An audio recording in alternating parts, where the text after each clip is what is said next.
Hello സുഹൃത്തുക്കളെ, എല്ലാവർക്കും competitive ക്രാക്കറിലേക്ക് ഒരിക്കൽ കൂടെ സ്വാഗതം. ഓക്കെ, നമ്മൾ ഇന്ന് വന്നിരിക്കുന്നതും വളരെ പ്രധാനപ്പെട്ടൊരു കാര്യം കമ്മ്യൂണിക്കേറ്റ് ചെയ്യാനും വേണ്ടിയിട്ടാണ്. നമുക്കറിയാം HSA സോഷ്യൽ സയൻസിൻ്റെ നോട്ടിഫിക്കേഷൻ വന്നു അല്ലേ. ഓക്കെ, വളരെ പ്രതീക്ഷയോടുകൂടെ വളരെ നല്ല തയ്യാറെടുപ്പോടുകൂടെയാണ് നമ്മൾ മുമ്പോട്ട് പൊയ്ക്കൊണ്ടിരിക്കുന്നത്. ഓക്കെ, അതങ്ങനെ തന്നെ മുമ്പോട്ട് പോവുകയും ചെയ്യണം. പരീക്ഷ വരെ അല്ലെങ്കിൽ പരീക്ഷ കഴിയുന്നവരെ നമുക്ക് അതേ പേജിൽ തന്നെ നല്ല രീതിയിൽ മുന്നോട്ട് പോകണം. ഓക്കെ, ഒരു പ്രധാനപ്പെട്ടൊരു കാര്യം പറഞ്ഞുകൊണ്ട് തന്നെ നമ്മുടെ ഈ സെഷനിലേക്ക് നമുക്ക് വരാം. എല്ലാവർക്കും ഒരു ചെറിയ സംശയമുണ്ട്. നമ്മുടെ HSA സോഷ്യൽ സയൻസിൻ്റെ സിലബസ് ഒന്ന് മാറിയേക്കുമോ എന്നുള്ളൊരു ചെറിയൊരു സംശയമുണ്ട് അല്ലേ. ഓക്കെ, എന്നാൽ ഞാൻ നിങ്ങളോട് ഏറ്റവും പ്രധാനപ്പെട്ടൊരു കാര്യം പറയട്ടെ. നമ്മുടെ സിലബസ് മാറാനുള്ള സാധ്യത വളരെ കുറവാണ്. ഓക്കെ, ഒന്ന്.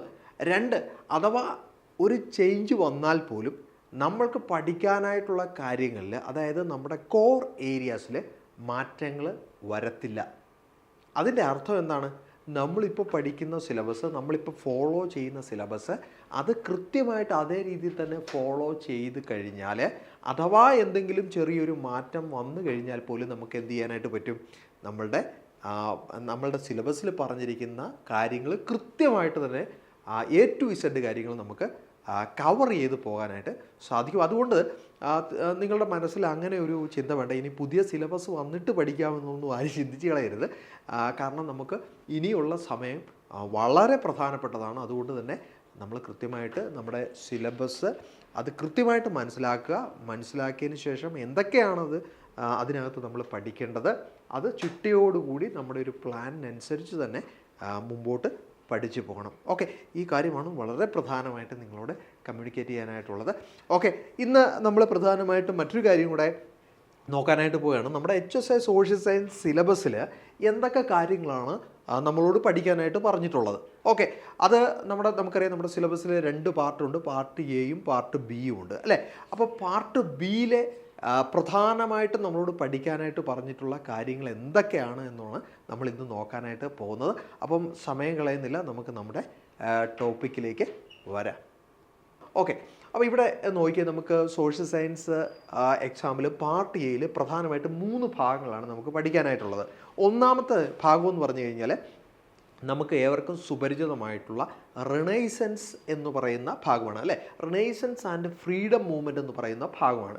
അപ്പോൾ ഈ സോഷ്യൽ സയൻസുകാരെ സംബന്ധിച്ചിടത്തോളം ഈ ഭാഗത്തിനൊരു പ്രധാനപ്പെട്ട പ്രത്യേകതയുണ്ട്. എന്താണ് ആ പ്രത്യേകത?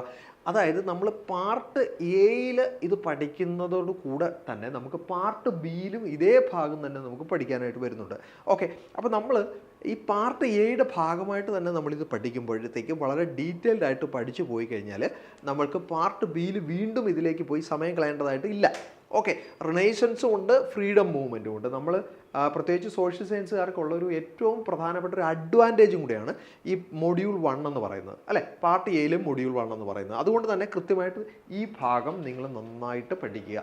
ഓക്കെ, പിന്നെ രണ്ടാമത് നമുക്ക് മൊഡ്യൂൾ 2ലേക്ക് വരുമ്പോൾ നമുക്ക് പഠിക്കാനുള്ള ഭാഗം എന്ന് പറയുന്നത് general knowledge and current affairs ആണ്.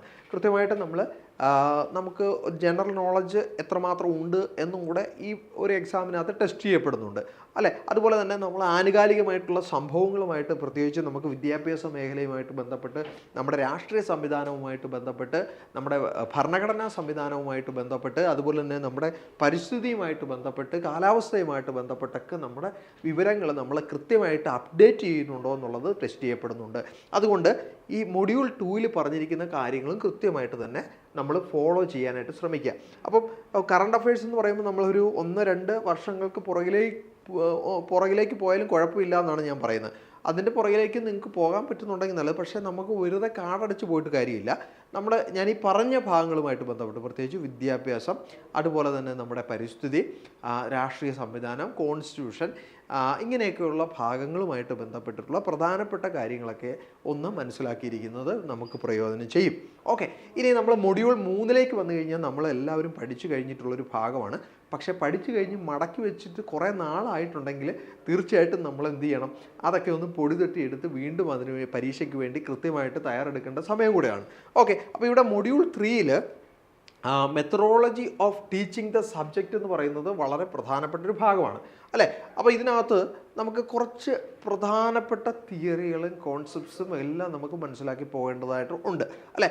അപ്പോൾ ഇവിടെ തന്നെ നമുക്ക് പെട്ടെന്ന് വളരെ വേഗത്തിലൊന്ന് നോക്കുകയാണെങ്കിൽ മെത്തഡോളജി ഓഫ് ടീച്ചിങ് ദ സബ്ജക്റ്റിൽ നമുക്ക് ഹിസ്റ്ററി എന്ന് പറയുന്ന ഈ സബ്ജക്റ്റ് അതിൻ്റെ അത് പഠനത്തിന് വേണ്ടിയിട്ട് നമുക്ക് അതിൻ്റെ ഒരു കൺസെപ്ച്വൽ ഡെവലപ്മെൻറ്റ് എങ്ങനെയാണ് ഉണ്ടായത് എന്നുള്ളതിനെപ്പറ്റി മനസ്സിലാക്കണം. Need and significance of teaching the subject history, അതുപോലെ meaning, nature and scope of the subject. Okay, അതാണ് ആദ്യത്തെ ഭാഗം എന്ന് പറയുന്നത്. പിന്നീട് നമുക്ക് correlation with other subjects and life situations, മറ്റു വിഷയങ്ങളുമായിട്ടുള്ള നമ്മുടെ സബ്ജക്റ്റിൻ്റെ ബന്ധം എന്താണ്, aims, objectives and values of teaching the subject, taxonomy of educational objectives old and revised. അപ്പോൾ ഇവിടെ ഈ aims and objectives, values of teaching the subject വളരെ പ്രധാനപ്പെട്ടതാണ്. എന്തുകൊണ്ട് നമ്മളിത് പഠിപ്പിക്കണം. അതുപോലെ തന്നെ പെഡഗോഗിക് അനാലിസിസ് ആണ് മറ്റൊരു പ്രധാനപ്പെട്ട ഭാഗം. നീഡ്, സിഗ്നിഫിക്കൻസ് ആൻഡ് പ്രിൻസിപ്പിൾസ് ആണ് അവിടെ നമ്മളോട് പഠിക്കാനായിട്ട് പറഞ്ഞിരിക്കുന്നത്. മറ്റൊന്ന് planning of instruction at secondary level. Okay, need and importance. അതുപോലെ സൈക്കോളജിക്കൽ ബേസ് ഓഫ് ടീച്ചിങ്, വളരെ പ്രധാനപ്പെട്ട മറ്റൊരു ഭാഗം, നമ്മൾ ഒരുപാട് പഠിച്ചിട്ടുള്ള ഒരു ഭാഗമാണിത് അല്ലേ. ഓക്കെ, അതുപോലെ തന്നെ ഇംപ്ലിക്കേഷൻസ് ഓഫ് പിയാഷെ, Bruner, Gagne, Vygotsky, Ausubel and Gardner. കേട്ടോ, പ്രധാനപ്പെട്ട എഡ്യൂക്കേഷണൽ സൈക്കോളജിസ്റ്റുകളുടെ ആശയങ്ങൾ കൃത്യമായിട്ട് തന്നെ നമ്മൾ മനസ്സിലാക്കിയിരിക്കണം. അത് പരീക്ഷയ്ക്ക് ചോദിക്കും കേട്ടോ. ഓക്കെ, ഇൻഡിവിജ്വൽ ഡിഫറൻസ് തിയറി, അതുപോലെ തന്നെ മോട്ടിവേഷൻ, മാക്സിംസ് ഓഫ് ടീച്ചിങ് ഒക്കെ നമുക്ക് അവിടെ പഠിക്കാനായിട്ടുണ്ട്. അതുപോലെ തന്നെ methods and strategies of teaching the സബ്ജക്റ്റും മോഡൽസ് ഓഫ് ടീച്ചിങ് കേട്ടോ, പ്രധാനപ്പെട്ട മറ്റൊരു ഭാഗമാണ്. Techniques, ഇൻഡിവിജ്വലൈസിങ് instruction. ഓക്കെ, മറ്റൊരു പ്രധാനപ്പെട്ട ഭാഗം നമ്മൾ വരുവാണെങ്കിൽ കരിക്കുലം. എന്താണ് കരിക്കുലം അല്ലേ, ഡെഫിനിഷനൊക്കെ നമ്മൾ പഠിച്ചിട്ടുണ്ട് അല്ലേ. ഓക്കെ, എല്ലാം ഒന്ന് കൃത്യമായിട്ടൊന്ന് പഠിച്ചു പോകേണ്ടതായിട്ടുണ്ട്. ഇതെല്ലാം നമ്മൾ ക്ലാസ്സിൽ കോമ്പറ്റേറ്റീവ് ക്രാക്കിലും ക്ലാസ്സിൽ എടുക്കുന്നുണ്ട് കേട്ടോ. Okay, definitions, principles, modern trends and organisational approaches, curriculum reforms അല്ലേ, നാഷണൽ കരിക്കുലം ഫ്രെയിംവർക്ക്, അതുപോലെ തന്നെ കേരള കരിക്കുലം ഫ്രെയിംവർക്കൊക്കെ നമുക്കുണ്ട്. അതൊക്കെ ഏത് വർഷത്തിലാണ്, അതിൻ്റെ പ്രത്യേകതകൾ എന്തൊക്കെയാണെന്നുള്ളതൊക്കെ ഒന്ന് മനസ്സിലാക്കിയിരിക്കണം. ഓക്കെ, മറ്റൊരു ഭാഗത്തേക്ക് വരികയാണെങ്കിൽ ഇവിടെ നമ്മൾ പറഞ്ഞ കാര്യങ്ങളൊക്കെ ചില കാര്യങ്ങൾ വീണ്ടും ആവർത്തിച്ചിട്ടുണ്ട്. അത് പോട്ടെ. ഇൻസ്ട്രക്ഷണൽ റിസോഴ്സസിലേക്ക് വന്നു കഴിഞ്ഞാൽ ലാബോറട്ടറി, ലൈബ്രറി, ക്ലബ്ബ്, മ്യൂസിയം, ഇതിൻ്റെയൊക്കെ പ്രാധാന്യം എന്താണ്, സോഷ്യൽ സയൻസ് പ്രത്യേകിച്ച് ഹിസ്റ്ററിയുമായിട്ട് ബന്ധപ്പെട്ടും മറ്റു വിഷയങ്ങളുമായിട്ടൊക്കെ ബന്ധപ്പെട്ട്, പൊളിറ്റിക്കൽ സയൻസ്, എക്കണോമിക്സ്, അങ്ങനെയുള്ള വിഷയങ്ങളുമായിട്ടൊക്കെ ബന്ധപ്പെട്ടുള്ള കാര്യങ്ങൾ മനസ്സിലാക്കണം. ഓഡിയോ വിഷ്വൽ എയ്ഡ്സ് വളരെ ഇമ്പോർട്ടൻ്റ് ആയിട്ടുള്ള മറ്റൊരു പ്രധാനപ്പെട്ട മേഖലയാണ്. ഓക്കെ, കമ്മ്യൂണിറ്റി ബേസ്ഡ് റിസോഴ്സസ്, ഈ resources text book, work book, hand book, ഇതൊക്കെ തമ്മിലുള്ള ബന്ധം, വ്യത്യാസം മനസ്സിലാക്കണം. മറ്റൊന്ന് അസസ്മെൻറ്റ് ആൻഡ് ഇവാലുവേഷൻ അല്ലേ, വിദ്യാർത്ഥികളെ അല്ലെങ്കിൽ കുട്ടികളെ നമ്മൾ അസസ് ചെയ്യുന്ന, അവരെ ഇവാലുവേറ്റ് ചെയ്യുന്നത് എങ്ങനെ, കൺസെപ്റ്റ്സ്, പർപ്പസ്, ടൈപ്സ്, പ്രിൻസിപ്പിൾസ് എല്ലാം കൃത്യമായിട്ട് തന്നെ നമ്മളോട് പഠിക്കാനായിട്ട് പറഞ്ഞിട്ടുണ്ട്. അതുപോലെ തന്നെ മോഡേൺ ടെക്നിക്സ്, അതുപോലെ തന്നെ continuing education and grading, tools and techniques, qualities of A good test അല്ലേ, ഇതൊക്കെ നമ്മൾ പഠിച്ചിട്ടുള്ളതാണ്. ബി എഡിനും അല്ലെങ്കിൽ മറ്റ് അതുപോലുള്ള കോഴ്സുകൾക്ക്, എം.എഡിനൊക്കെ നമ്മൾ ചെറിയ കുട്ടികളൊക്കെ പഠിപ്പിക്കുന്നതിന് വേണ്ടിയൊക്കെ നമ്മൾ പഠിച്ചിട്ടുണ്ട്. എന്താണ് ഇതൊക്കെ ഒന്ന് വീണ്ടും ഒന്ന് മനസ്സിലാക്കി എടുക്കുക എന്നുള്ളതാണ്. ഓക്കെ, നമ്മുടെ ആപ്റ്റിറ്റ്യൂഡ് അവിടെ ടെസ്റ്റ് ചെയ്യപ്പെടുകയാണ് അല്ലേ.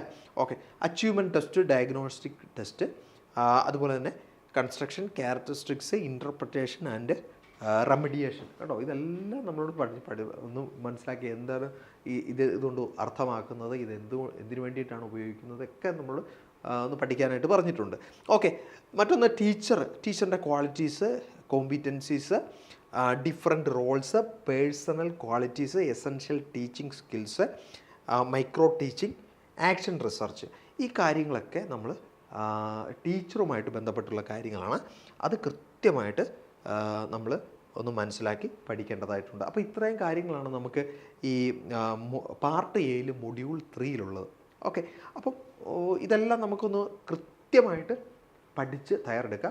ഒരു കാരണവശാലും നമ്മൾ പാർട്ട് എ പിന്നീടുള്ളൊരു പഠനത്തിന് വേണ്ടി മാറ്റി വെക്കരുതെന്നാണ് ഞാൻ നിങ്ങളോട് പറയുന്നത്. ഓക്കെ, പ്രത്യേകിച്ച് സോഷ്യൽ സയൻസുകാരെ സംബന്ധിച്ചിടത്തോളം പാർട്ട് എയിൽ മൊഡ്യൂൾ 1 കൃത്യമായിട്ട് തന്നെ നിങ്ങൾ ഫോളോ ചെയ്ത് പഠിക്കുക. പാർട്ട് എയിൽ മൊഡ്യൂൾ 2 കറണ്ട് അഫയേഴ്സ്, അതുപോലെ GKയും കൃത്യമായിട്ട് തന്നെ പഠിച്ച് പോകാനായിട്ട് ശ്രമിക്കുക. ഓക്കെ, അപ്പോൾ ഇത്രയും പ്രധാനപ്പെട്ട കാര്യങ്ങളാണ് നമുക്കിന്ന് ഡിസ്കസ് ചെയ്യാനായിട്ടുണ്ടായിരുന്നത്. അപ്പോൾ ഇത്തവണ നമ്മളെ HSI സോഷ്യൽ സയൻസ് എന്ന് പറയുന്നത് നമ്മൾ ഒരു സ്വപ്നം കാണുന്ന ഒരു ജോലിയാണ് അല്ലേ. തീർച്ചയായിട്ടും എല്ലാവരും അതിനുവേണ്ടി നാളുകളായിട്ട് തയ്യാറെടുത്ത ആൾക്കാരുണ്ട്. ഈ ഒരു നോട്ടിഫിക്കേഷൻ വന്നതിന് ശേഷം ഏറ്റവും നന്നായിട്ട് പഠിച്ച് തയ്യാറെടുക്കാനായിട്ട് താല്പര്യപ്പെടുന്ന ഒരുപാട് പേരുണ്ട് അല്ലേ, അങ്ങനെ ഒരുപാട് മേഖലയിലുള്ള ആൾക്കാരുണ്ട്. അപ്പോൾ അവർക്ക് എല്ലാവർക്കും ഇത്തവണത്തെ അവരുടെ പ്രിപ്പറേഷൻ ഒന്ന് പെർഫെക്റ്റ് ആക്കിക്കൊണ്ട് പരീക്ഷയ്ക്ക് തയ്യാറെടുക്കാനായിട്ട് കോമ്പറ്റേറ്റീവ് ക്രാക്കർ ഒരു ബാച്ച് സ്റ്റാർട്ട് ചെയ്തിട്ടുണ്ട്. നിങ്ങൾക്കും ആ ബാച്ചിൽ ജോയിൻ ചെയ്യാം. ഈ ബാച്ചിൻ്റെ പ്രത്യേകതകൾ എന്തൊക്കെയാണെന്നല്ലേ നിങ്ങൾ ചിന്തിക്കുന്നത്? തീർച്ചയായിട്ടും ഇതിന് ഒരുപാട് പ്രത്യേകതകളുണ്ട്. എന്തൊക്കെയാണ്? നമ്മുടെ സിലബസ് ബേസ്ഡ് ആയിട്ടുള്ള ക്ലാസ്സുകളാണ് ഉള്ളത്. അതുപോലെ തന്നെ നമ്മുടെ പ്രീവിയസ് ഇയർ ക്വസ്റ്റ്യൻ പേപ്പർ നിങ്ങൾക്ക് വർക്കൗട്ട് ചെയ്യാനായിട്ട് ഡൗൺലോഡ് ചെയ്യാം നമ്മുടെ ആപ്പിലൂടെ. മെൻറ്റർഷിപ്പ് പ്രോഗ്രാം ഉണ്ട്, വളരെ ഇമ്പോർട്ടൻ്റ് ആണ്. അതുപോലെ തന്നെ എക്സ്പീരിയൻസ്ഡ് ആയിട്ടുള്ള ഫാക്കൽറ്റീസാണ് നമുക്ക് ക്ലാസ്സുകൾ കൈകാര്യം ചെയ്യുന്നത് കേട്ടോ. Okay, well defined study plan നമുക്ക് ഉണ്ട്. കൃത്യമായിട്ട് ഓരോ ദിവസവും എന്തൊക്കെയാണ് പഠിക്കേണ്ടത് എന്നുള്ളത് നമുക്ക് അതിനകത്ത് പഠിക്കാനായിട്ട് പറ്റും. മോക്ക് ടെസ്റ്റുകൾ നമുക്കുണ്ട്. മോഡൽ ക്വസ്റ്റ്യൻസ് നിങ്ങൾക്ക് അതിനകത്ത് വർക്കൗട്ട് ചെയ്യാം. അതുപോലെ തന്നെ എന്തെങ്കിലും ടെക്നിക്കൽ സപ്പോർട്ട് ആവശ്യമുണ്ടെങ്കിൽ നിങ്ങൾക്ക് എപ്പോൾ വേണമെങ്കിലും നമ്മുടെ ടീമുമായിട്ട് കോൺടാക്ട് ചെയ്യാം കേട്ടോ. ഓക്കെ, മറ്റൊരു ആകർഷമായ ഒരു കാര്യം എന്ന് വെച്ച് കഴിഞ്ഞാൽ ഇപ്പോൾ നമ്മൾ കോഴ്സിന് ജോയിൻ ചെയ്യുമ്പോൾ 30% വരെ നമുക്ക് കോഴ്സ് ഫീസിൽ ഇളവുണ്ട് എന്നുള്ള കാര്യം പ്രത്യേകമായിട്ട് ഓർത്തിരിക്കുക. ഓക്കെ, അപ്പോൾ ഇന്ന് തന്നെ കാര്യങ്ങൾ വിളിച്ചു ചോദിക്കുക, ജോയിൻ ചെയ്യുക കേട്ടോ. ഓക്കെ, കോഴ്സ് സംബന്ധമായിട്ടുള്ള വിവരങ്ങൾ നിങ്ങൾക്ക് 85 89 08 35 68 എന്നുള്ള നമ്പറിൽ വിളിക്കാം, അന്വേഷിക്കാം. Okay, yes. അപ്പോൾ ഇത്രയും പ്രധാനപ്പെട്ട കാര്യങ്ങളാണ് നിങ്ങളോട് ഷെയർ ചെയ്യാനായിട്ടുണ്ടായിരുന്നത്. വൈൻഡപ്പ് ചെയ്യുന്നതിന് മുമ്പ് ഒരു കാര്യം, നിങ്ങൾ ആദ്യമായിട്ടാണ് ഈ വീഡിയോ കാണുന്നതെങ്കിൽ തീർച്ചയായിട്ടും നമ്മുടെ വീഡിയോ ലൈക്ക് ചെയ്യുക. അതുപോലെ തന്നെ നമ്മുടെ ചാനൽ സബ്സ്ക്രൈബ് ചെയ്യുന്ന കാര്യം മറക്കരുത്. വീഡിയോ നിങ്ങൾക്ക് പ്രയോജനപ്പെടുന്നുണ്ടെങ്കിൽ തീർച്ചയായിട്ടും നിങ്ങളുടെ സുഹൃത്തുക്കൾക്ക് ഷെയർ ചെയ്ത് കൊടുക്കുക. ഓക്കെ, അപ്പോൾ ഇതുപോലെ മറ്റൊരു പ്രധാനപ്പെട്ട വീഡിയോ ആയിട്ട് വീണ്ടും നമുക്ക് കാണാം. Okay, thank you.